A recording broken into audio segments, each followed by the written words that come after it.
Hello আমার বন্ধুরা, সবাই কেমন আছো? আজকে আমাকে সিলেট থেকে আমার এক ভাই দেখো আমার জন্য কি পাঠাইছে। এই দেখো, বুঝছে? এখানে বসো, এখানে বসো, কথা বলো না, হ্যাঁ?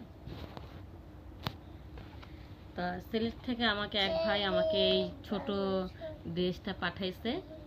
তো এই ছোট ড্রেসটা আমি পরবো, আর তোমরা কমেন্টে জানাবা এই ড্রেসটা পরলে আমাকে কেমন লাগে, কত সুন্দর লাগে।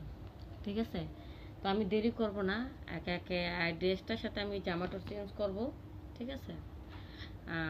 প্রথমে আমি আগে টাইসটা পরে নিচ্ছি। ঠিক আছে? টাইস পরে তারপরে এটা পরবো, তারপরে বলবা কেমন লাগে আমাকে। ঠিক আছে? কারণ এই ড্রেসটা পরে ইন্ডিয়ান নায়িকারা যে সুন্দর করে রোমান্টিক ডান্স দেয় উড়াদুরা, আমার কাছে খুবই ভালো লাগে। তাই ভাবতাছি আমি